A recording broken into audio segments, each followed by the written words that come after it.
નમસ્કાર, હું ડૉક્ટર રેશમા પૂજારા, નવજાત શિશુ અને બાળરોગ નિષ્ણાંત, શ્રી કૃષ્ણ હોસ્પિટલ કરમસદ ખાતે ફરજ બજાવું છું. મિત્રો, આપણે સૌ જાણીએ છીએ કે દરેક માતા પોતાના બાળકના જીવનની શ્રેષ્ઠ શરૂઆત ઈચ્છે છે. એક તંદુરસ્ત અને બુદ્ધિમાન બાળકના ઉછેરમાં ખૂબ બધી સંભાળ તેમજ પ્રેમની જરૂરિયાત છે અને તે માટેનું પ્રથમ પગથિયું એટલે કે સફળ સ્તનપાન.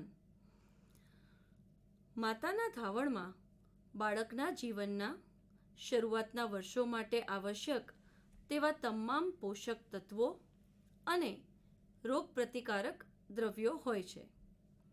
સ્તનપાન એ માત્ર બાળક માટે જ નહીં, પરંતુ માતા, કુટુંબ તથા સમાજ માટે પણ ખૂબ જ લાભદાયક પુરવાર થયું છે. વિશ્વ સ્તનપાન સપ્તાહ 2024નો મુખ્ય ઉદ્દેશ્ય છે closing the gap, breastfeeding support for all. Means breastfeeding support for all women giving birth in maternity hospitals in India, both in public as well as private sectors. તો ચાલો આ વિશ્વ સ્તનપાન સપ્તાહ દરમિયાન આપણે જે માતાઓએ પોતાના બાળકને પ્રથમ 6 મહિનામાં માત્ર સ્તનપાન અને ત્યારબાદ 2 વર્ષ કે તેથી લાંબા સમયગાળા માટે ઉપરી ખોરાકની સાથે સાથે ધાવણ આપેલ છે, તેમની સાથે આજે ચર્ચા વિચારણા કરીએ, તેમના અનુભવો જાણીએ, સાથે સાથે સ્તનપાન વિશે પ્રસરેલી અમુક માન્યતાઓ અને હકીકતોની પણ જાણકારી લઈએ. આમ કરીને આપણે સૌ સ્તનપાન માટે જરૂરી બધી જ કડીઓને જોડીએ અને તેના વિશે આપણા સમાજમાં લોક જાગૃતિ ફેલાવીએ. આજે મારી સાથે 3 માતાઓ છે: અર્ચનાબેન, હિતેશાબેન અને વિનીતાબેન. તેમનું હું આ સંવાદમાં સ્વાગત કરું છું. સૌથી પહેલાં હું અર્ચનાબેન નિંબાલકરનો પરિચય આપી દઉં. ડૉક્ટર અર્ચનાબેન નિંબાલકર એ બાળરોગ નિષ્ણાંત તો છે જ, પણ સાથે સાથે કરમસદ મેડિકલ કોલેજમાં ફિઝિયોલોજી ડિપાર્ટમેન્ટમાં પ્રોફેસર તરીકે ફરજ બજાવે છે. તેમના બંને બાળકો ખૂબ જ તંદુરસ્ત અને તેજસ્વી છે. તેમણે પોતાના બંને બાળકોને સફળ સ્તનપાન કરાવેલ છે. તો અર્ચના મેડમ, તમે મને તમારો અનુભવ કહેશો? જરૂર. ધન્યવાદ રેશમાબેન, તમે મારો ખૂબ જ સારો પરિચય આપ્યો. જો હું મારો અનુભવ કહું તો મેં મારા બંને બાળકોને પ્રથમ 6 મહિનામાં માત્ર ને માત્ર સ્તનપાન જ કરાવેલ છે. ઉપરથી પાણી, બીજું દૂધ, અન્ય કાંઈ પણ ખોરાક જેમ કે મધ, ગોળ, સાકરનું પાણી અથવા ગળથૂથી એવું કશું જ આપ્યું નથી. 6 મહિના બાદ મેં ઉપરી ખોરાકની સાથે સ્તનપાન તો ચાલુ જ રાખ્યું હતું અને બાળકોને 5 વર્ષની ઉંમર સુધી સ્તનપાન કરાવ્યું હતું. હું ખૂબ જ નસીબદાર છું, કેમ કે હું પોતે અને મારા હસબન્ડ બંને બાળરોગ નિષ્ણાત છીએ અને મને સુવાવડ પછી મારા કુટુંબ તરફથી સ્તનપાન માટે ખૂબ જ સાથ સહકાર મળેલો છે. બાળકના જન્મ પછી પહેલા અડધા જ કલાકમાં મેં સ્તનપાનની શરૂઆત કરી દીધેલી અને રાત્રે પણ 3 થી 4 વખત મારા બંને બાળકોને દાવણ આપેલું. તેના જ લીધે હું 5 વર્ષ માટે સફળ સશક્ત સ્તનપાન કરાવી શકી. ખૂબ ખૂબ આભાર અર્ચનાબેન. હવે આપણે ડૉક્ટર હિતેશા મેઘનાથી, કે જે આણંદની સુપ્રાટેક લેબોરેટરીમાં પેથોલોજીસ્ટ છે અને ટ્યુલિપ હોસ્પિટલના કો-ઓનર છે, તેમની સાથે વાત કરીએ. તેમનો દીકરો અદ્વિત અત્યારે 10 મહિનાનો છે, પણ અદ્વિતનો જન્મ અધૂરા માસે થયેલો. હિતેશાબેન, તમે મને જણાવશો કે અદ્વિતનો જન્મ કેટલા માસે થયો અને ત્યારબાદ તમે તેની સારવાર કઈ રીતે કરાવી? Thank you Reshmaben. મારી સુવાવડનો 7મો મહિનો બેસતા જ મને પાણી પડી જવાના કારણે અદ્વૈતનો જન્મ એ ટાઈમે થયેલો. એનું પ્રીમેચ્યોર બર્થ થયેલો. જન્મ સમયે તેનું વજન માત્ર 1 કિલો અને 400 ગ્રામ જ હતું અને તેને શરૂઆતના 5 દિવસ માટે શ્વાસના નાના મશીનની પણ જરૂર પડી હતી. તે 40 દિવસો માટે નવજાત શિશુ સઘન વિભાગમાં દાખલ હતો. આ દરમિયાન તે પોતાની જાતે ધાવણ લઈ શકતો ન હતો, એટલે હું મારું ધાવણ દિવસમાં 6 થી 8 વખત કાઢી અને પરિચારિકાને આપતી હતી અને તે નાક વાટે પસાર થતી નળીની મદદથી એને ધાવણ આપતા. જ્યારે તે 34 અઠવાડિયાનો થયો એટલે એને સારી રીતે ચૂસતા અને ધાવણ ગળે ઉતારતા આવડી ગયું. ત્યારબાદ હું એને ડાયરેક્ટ બ્રેસ્ટ ફીડિંગ કરાવતી. બરાબર. તો તમને ઘણી તકલીફ પડી હશે નહીં હિતેશાબેન? સાચી વાત છે, તકલીફ તો ખૂબ પડી, પરંતુ મને તબીબો, પરિચારિકા અને મારા કુટુંબનો સતત સાથ સહકાર મળ્યો અને તેના લીધે હું એને સફળ સ્તનપાન કરાવી શકી અને હજુ પણ કરાવું છું. બરાબર. તમારા આ અનુભવ પરથી આપણે એમ કહી શકાય કે જો ધાત્રી માતાને ડૉક્ટર્સ, નર્સિસ, ફેમિલી મેમ્બર્સ અને સોસાયટી પૂરતો સાથ સહકાર આપે તો એ માતા ગમે તેવી તકલીફો સાથે પણ બાળકને સફળ સ્તનપાન કરાવી શકે છે. ભલે ને પછી એ બાળક વહેલું જન્મ્યું હોય, ઓછા વજનનું હોય કે બીમાર હોય. ખરેખર હિતેશાબેન, તમને ખૂબ ખૂબ અભિનંદન કે તમે આટલા વહેલા જન્મેલા અને ઓછા વજનવાળા બાળકને જન્મથી માંડીને અત્યાર સુધી સફળ સ્તનપાન કરાવ્યું. તો મિત્રો, આ તો વાત થઈ બધી ડૉક્ટર્સ માતાઓની, પણ હવે મારી સાથે વિનીતાબેન પટેલ છે. તેઓ હ્યુમન રિસોર્સમાં માસ્ટર્સ ઓફ બિઝનેસ એડમિનિસ્ટ્રેશન કરેલ છે. તેમના દીકરા શિવાંશનો જન્મ પૂરા મહિને સિઝેરિયન સેક્શનથી થયો હતો અને તેનું વજન પણ ખૂબ સારું હતું, એટલે કે 3 કિલોનો વજન હતું. હવે આટલું સ્વસ્થ બાળક હોવા છતાં શરૂઆતના 3 થી 4 અઠવાડિયા માટે તેમને સ્તનપાન કરાવવા માટે ઘણા બધા પડકારોનો સામનો કરવો પડ્યો. તો વિનીતાબેન, તમને પડેલી તકલીફો વિશે અમને થોડી માહિતી આપશો? હા, ચોક્કસ ડૉક્ટર રેશમાબેન. મારી ડિલિવરી સિઝેરિયન દ્વારા થવાના કારણે શરૂઆતમાં મને મારા બાળકને સ્તનપાન કરાવવામાં ખૂબ જ અડચણો આવી. એક તો મને એ જ નથી ખબર કે બાળકને કઈ રીતે લઉં અને કેવી રીતે વળગાડું જેથી એને સારી રીતે ધાવણ લઈ શકે. અને મને તેના વિશે પ્રેગ્નન્સીમાં કે ડિલિવરી પછી પણ પૂરતી જાણકારી કોઈ પાસેથી મળી જ નથી. શિવાંશ લેચ કરવાનો પ્રયત્ન તો કરતો, પણ અમુક ભૂલોના લીધે સારી રીતે ધાવણ લઈ શકતો ન હતો. સાચી વાત છે તમારી વિનીતાબેન.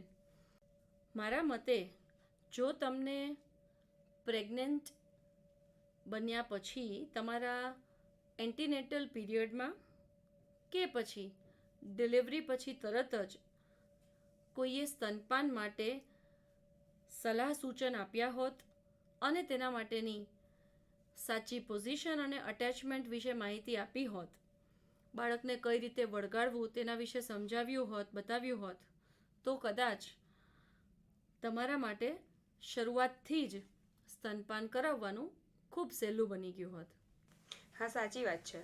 બાળકને સ્તનપાન માટે લેતી વખતે ઘણી બાબતો ધ્યાન રાખવાની હોય છે, જેમ કે માતાએ હંમેશા આરામદાયક સ્થિતિમાં જ બેસવું, શિશુને પૂરેપૂરો પોતાની તરફ વાળેલું રાખવું અને ખૂબ જ નજીક માતાને સ્પર્શ થાય તેવી રીતે વળગાડવું. શિશુની ગરદન અને શરીર એક સીધી લાઇનમાં રહે તે રીતે આખા શરીરને પૂરતો આધાર આપવો. શિશુની દાઢી માતાના સ્તનની નજીક અને તેનું નાક નિપ્પલને અડે તે રીતે રાખવો. શિશુ પૂરેપૂરું મોં ખોલે એટલે નિપ્પલની આજુબાજુનો મોટો કાળો ભાગ જેને એરિયોલા કહેવાય છે, તે બાળકના મોંમાં જવા દેવો જેથી શિશુને ચૂસતા આવડે. આ સચોટ માહિતી મને જ્યારે શિવાંશ 1 મહિનાનો હતો ત્યારે તમારી ઓપીડીમાં આવ્યા બાદ જ મળી હતી. સાચી વાત કહી તમે. એક વખત તમને સારી રીતે શિશુને વળગાડવાની રીત શીખવાડ્યા બાદ તમે બહુ સારી રીતે તમારા બાળકને સ્તનપાન કરાવ્યું છે, જે મેં જોયું છે. અને સાચું કહું તો તમારો દ્રઢ નિશ્ચય એ જ તમને સફળ સ્તનપાન તરફ લઈ ગયો. કારણ કે શરૂઆતના દિવસમાં જે અડચણો આવી એ તો બધી જ માતાઓને આવતી હોય છે, પણ એ સમયે સાચું માર્ગદર્શન મળે અને જો માતા દ્રઢ નિશ્ચય કરે તો તેને સ્તનપાન કરવા માટે કોઈ રોકી શકતું નથી. પણ આ સમયગાળા દરમિયાન ઘણી બધી માતાઓ નિરાશ થઈ જતી હોય છે અને બાળકને સ્તનપાન કરાવવાનું છોડી ઉપરથી ફોર્મ્યુલાનું દૂધ કે પછી ગાય, ભેંસ કે બકરીનું દૂધ આપી દેતા હોય છે અને તેના લીધે સફળ સ્તનપાનમાં અડચણો આવે છે. તમને પણ ખૂબ અભિનંદન વિનીતાબેન કે તમે દ્રઢ નિશ્ચય અને મહેનતના લીધે શિવાંશને સારી રીતે સ્તનપાન કરાવ્યું.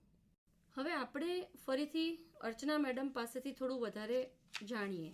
તમે જણાવી શકશો કે જે માતાઓને પુષ્કળ ધાવણ આવતું હોય અને જેમને બ્રેસ્ટ એન્ગોર્જમેન્ટ થતું હોય એમણે શું કરવું જોઈએ?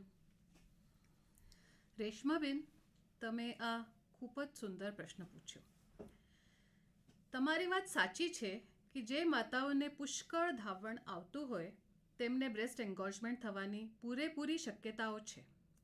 પણ આ તકલીફની નિવારણ ફક્ત સ્તનપાન જ છે. વારંવાર બાળકને સ્તનપાન કરાવવાથી અને જો દૂધ વધારે હોય તો છાતીને ખાલી કરી નાખવાથી આ તકલીફ થતી નથી. જો કે વધારાનું ધાવણ ખૂબ જ અમૂલ્ય છે, તેને ફેંકી દેવું ન જોઈએ, પરંતુ ચોખ્ખા વાસણમાં 24 કલાક માટે રેફ્રિજરેટરમાં સ્ટોર કરી શકાય છે. અને જો ધાવણને ફ્રીઝરમાં મૂકવામાં આવે તો 3 મહિના સુધી પણ તેને સારી રીતે સાચવી શકાય છે. આવી માતાઓ પોતાનું વધારનું દૂધ પંપની મદદથી કે હાથની મદદથી કાઢીને હ્યુમન મિલ્ક બેંકને ડોનેટ પણ કરી શકે છે. આમ કરવાથી વહેલા જન્મેલા ઓછા વજનવાળા બાળકોને કે જેમની માતાને ઓછું દૂધ આવતું હોય તેમને ખાસી બધી મદદ કરી શકાય છે. યસ મેડમ, તમે એક બહુ સારો પોઈન્ટ બતાવ્યો. હ્યુમન મિલ્ક બેંક આ એક ખૂબ જ ઉમદા કાર્ય છે. આણંદમાં બી હ્યુમન મિલ્ક બેંકની ફેસિલિટી છે અને તેના વિશે લોક જાગૃતિની ખૂબ જરૂર છે. હું કરમસદમાં નવજાત શિશુ વિભાગમાં ફરજ બજાવું છું અને અમારે ત્યાં ખૂબ જ નાના ઓછા વજનવાળા પ્રીમેચ્યોર બાળકો દાખલ થયેલા હોય છે, જેમનું વજન 500 ગ્રામથી માંડીને 1-1.5 કિલો સુધીનું હોય અને માતાની તબિયત પણ ખૂબ સિરિયસ હોય. ઘણી વખત માતા આઈસીયુમાં હોય અથવા શરૂઆતમાં ચિંતાને લીધે, સિઝેરિયનના લીધે કે કોઈ પણ બીમારીના લીધે પૂરતું ધાવણ કાઢી ના શકે. એવા સમયે એ માતાઓના બાળકો માટે પાવડરના દૂધના બદલે જો કોઈ પણ બીજી માતાનું ધાવણ પણ મળી જાય તો એ એના માટે તો એક અમૂલ્ય વરદાન જ છે.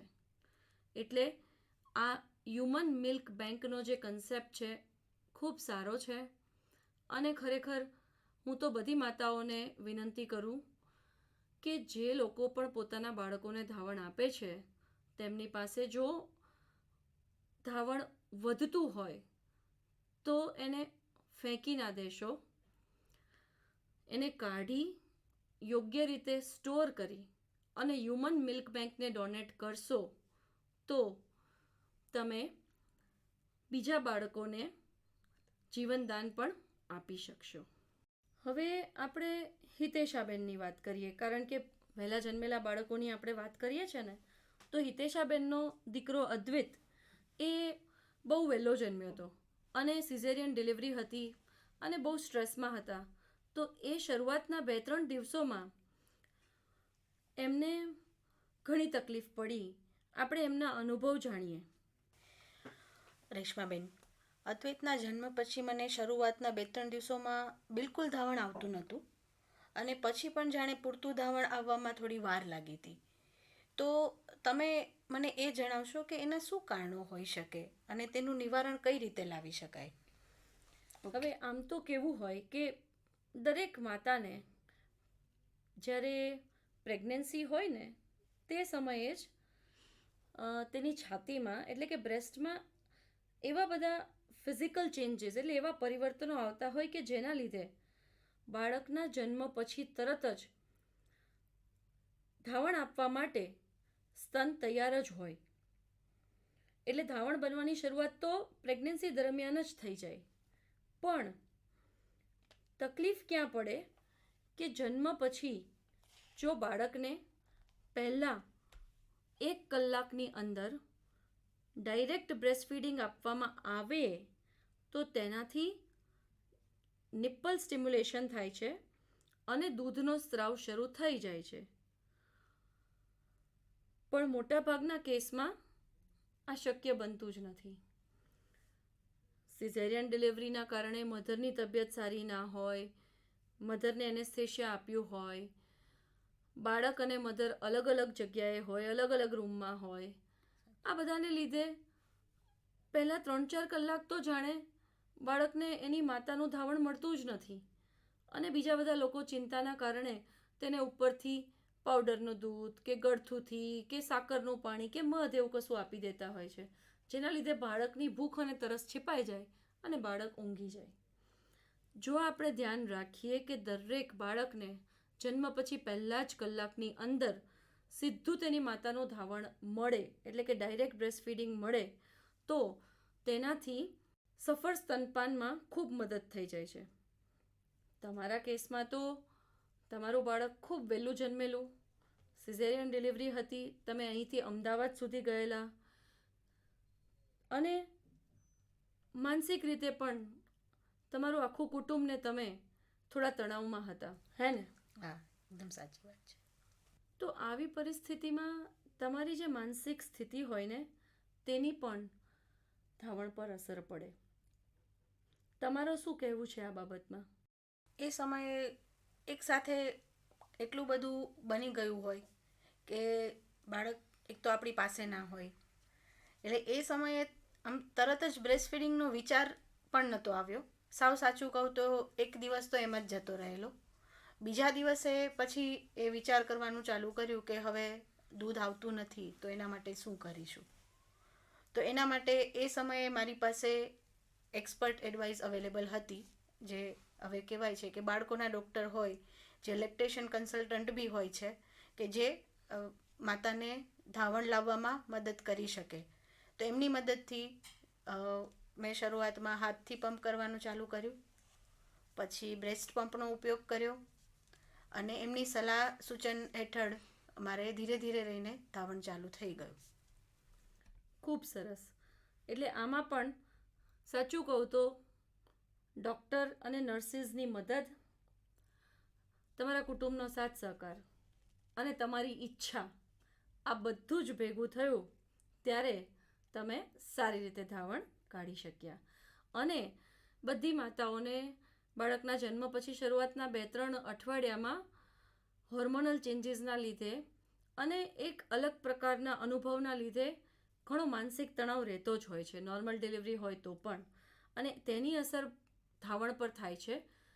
મારો બસ એક જ ઉદ્દેશ્ય છે, મારે સમાજમાં બધી જ માતાઓને અને એમના ફેમિલી મેમ્બર્સને મેસેજ આપવો છે કે આ સમયમાં તમે ધાત્રી માતાને સાથ સહકાર આપો, તેને ખુશ રાખો, તેને પૂરતો આરામ આપો, પુષ્કળ પાણીને સમતોલ પ્રમાણમાં આહાર આપો અને ઇમોશનલ સપોર્ટ એટલે કે સહાનુભૂતિ અને એન્કરેજમેન્ટ એટલે કે પ્રોત્સાહન આપો તો તેના ધાવણનો સ્ત્રાવ તરત જ શરૂ થઈ જાય છે.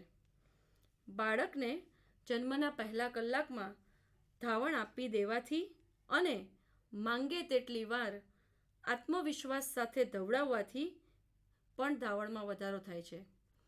રાત્રિના સમયનું ધાવણ આપવું એ પણ ખૂબ અગત્યનું છે, કારણ કે તેનાથી ઓક્સિટોસિન વધુ માત્રામાં રિલીઝ થાય છે કે જે ધાવણના સ્ત્રાવમાં વધારો કરે છે. સાથે સાથે માતાએ ધીરજ રાખવી જોઈએ, ચિંતા ઓછી કરવી જોઈએ. જરૂર પડે તો તમે કહ્યું એ પ્રમાણે ડૉક્ટર્સ કે લેક્ટેશન કન્સલ્ટન્ટની સલાહ લઈ લેવી જોઈએ.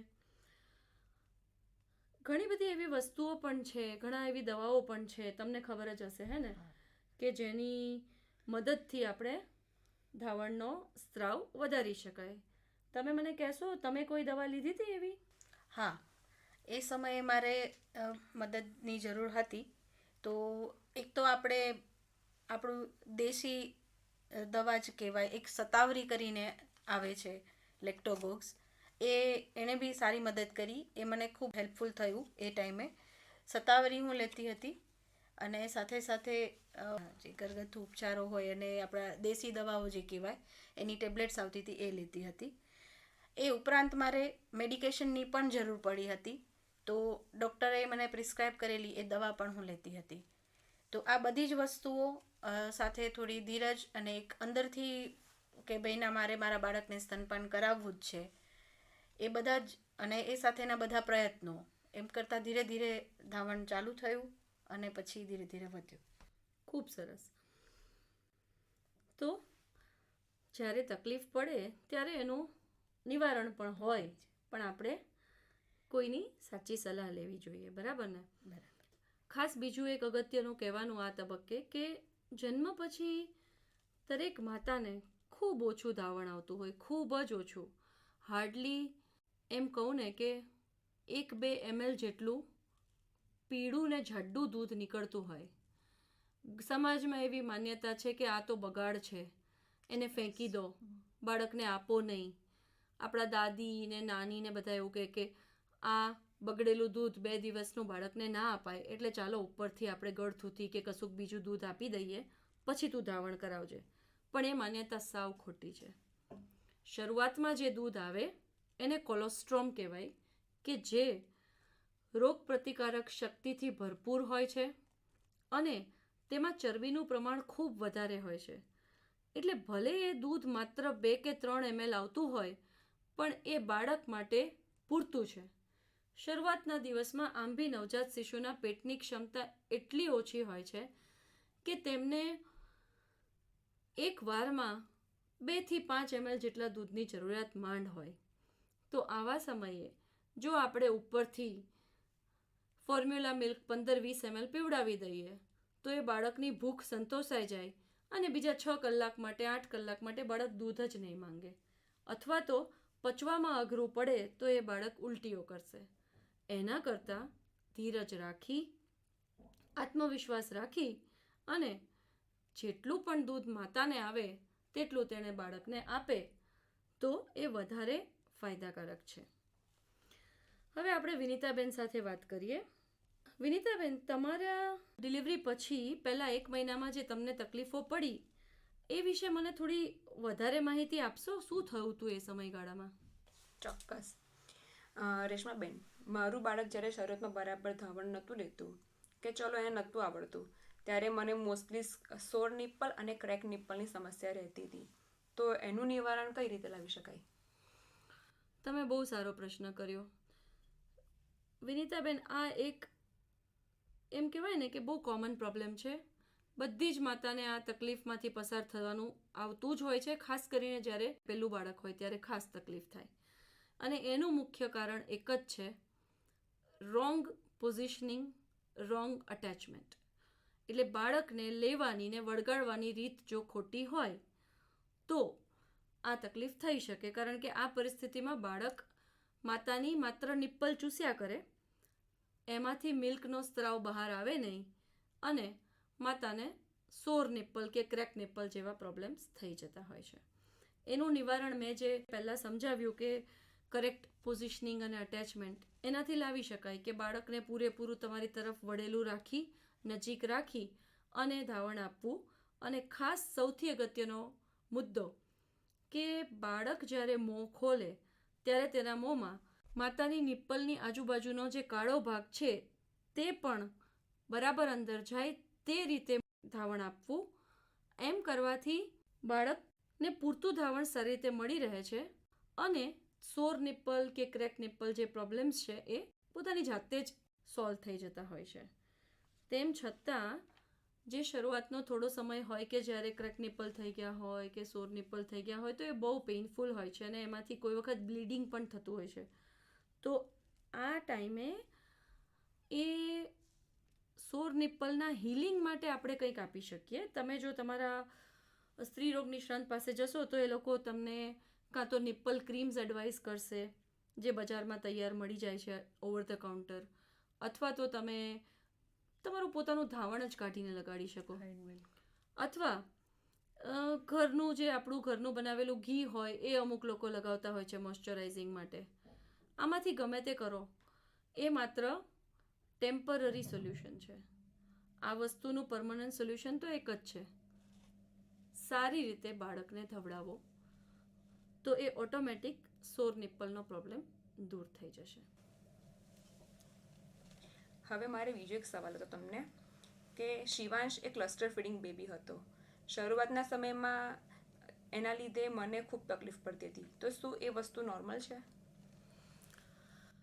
હા, આ પણ બહુ કોમન પ્રશ્ન હોય છે ઘણી બધી માતાઓનો, અને આ કોમન પ્રોબ્લેમ છે. બાળક જન્મે ને તો શરૂઆતના 10 દિવસમાં એ ફીડિંગની કોઈ પેટર્ન જ ના હોય. અમે શું કહીએ માતાઓને કે તમે બાળકના ભૂખના સંકેતને ઓળખો.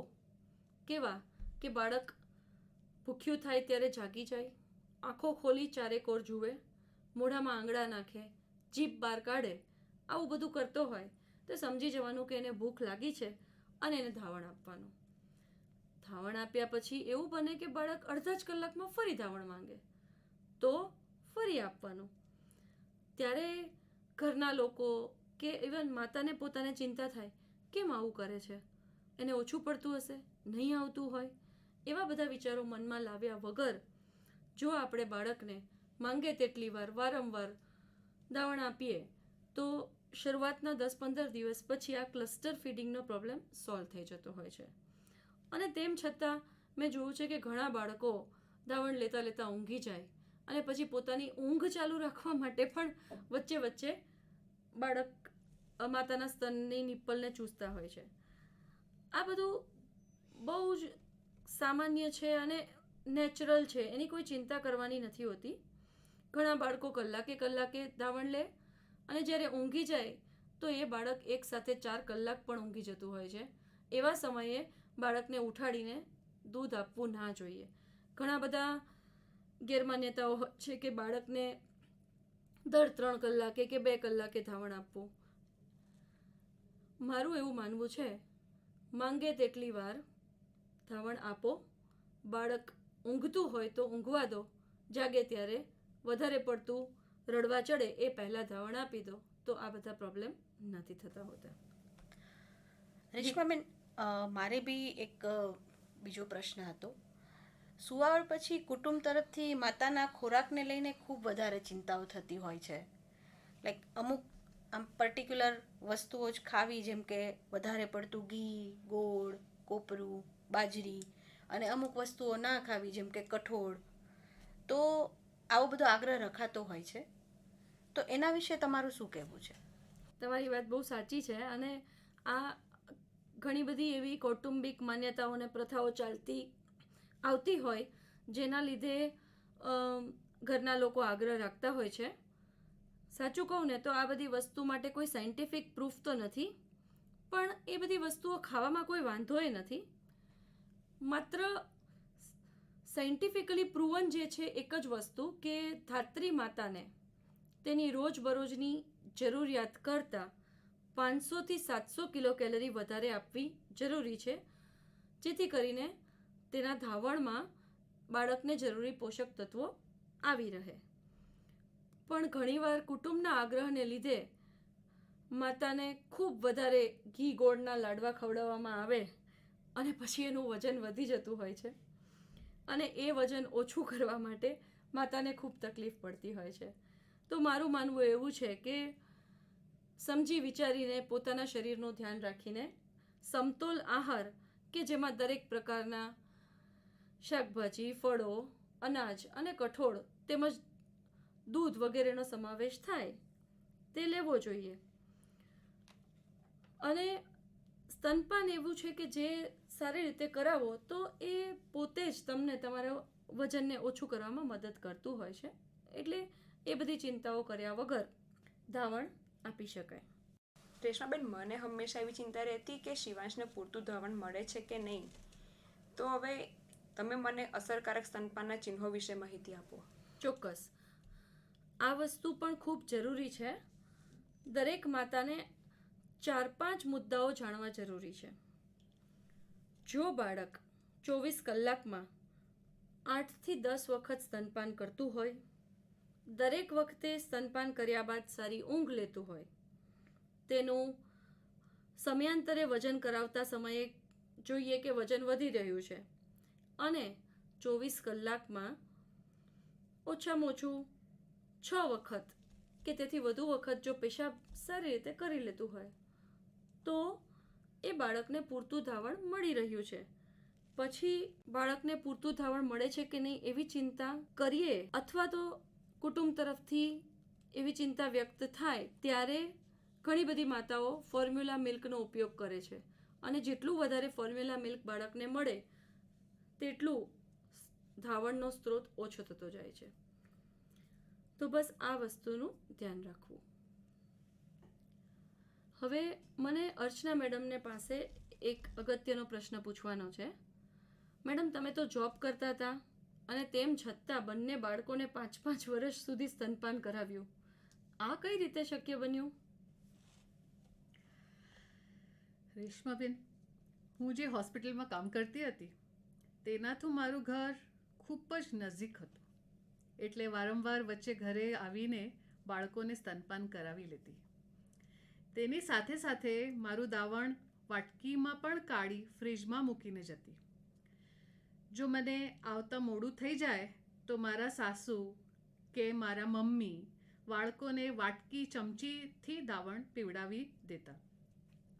એટલું જ નહીં, પણ હોસ્પિટલમાં મારી સાથે કામ કરતા સહકર્મચારીઓ મને પૂરતો સાથ સહકાર આપતા અને ચાલુ જોબ પરથી ઘરે જવાની પરવાનગી સરળતાથી આપતા. મારી બધા એમ્પ્લોયીઝ સહકર્મચારીઓને વિનંતી છે કે સ્તનપાન કરાવતી વર્કિંગ મધરને તેમની જરૂરિયાત પ્રમાણે સમય, સગવડતાઓ અને સહકાર આપવાથી તે લોકો ચિંતામુક્ત થઈ સફળ સ્તનપાન કરાવી શકે છે. તો આ અપીલ છે કે તમે કોઓપરેટ કરો. Thank you so much everyone. તમારો બધાનો ખૂબ ખૂબ આભાર. આજે અર્ચના મેડમ, ડૉક્ટર હિતેશા અને વિનીતાબેન પટેલ, તમારા બધાની સાથે જે આપણે વાતચીત કરી, તમારા અનુભવો જાણ્યા, તેના પરથી મને લાગે છે કે આપણા સમાજમાં સફળ સ્તનપાન માટેના ઘણા બધા જરૂરી સંદેશો પહોંચ્યા છે અને અગત્યની માહિતી મળી છે. આશા રાખું છું કે આ વિશ્વ સ્તનપાન સપ્તાહ દરમિયાન આપણે સ્તનપાન વિશેની અમુક ગેરમાન્યતાઓને દૂર કરી અને તેના વિશેની સાચી હકીકતો સમાજની સામે લાવી. આ માટે તમારા સૌનો ખૂબ ખૂબ આભાર.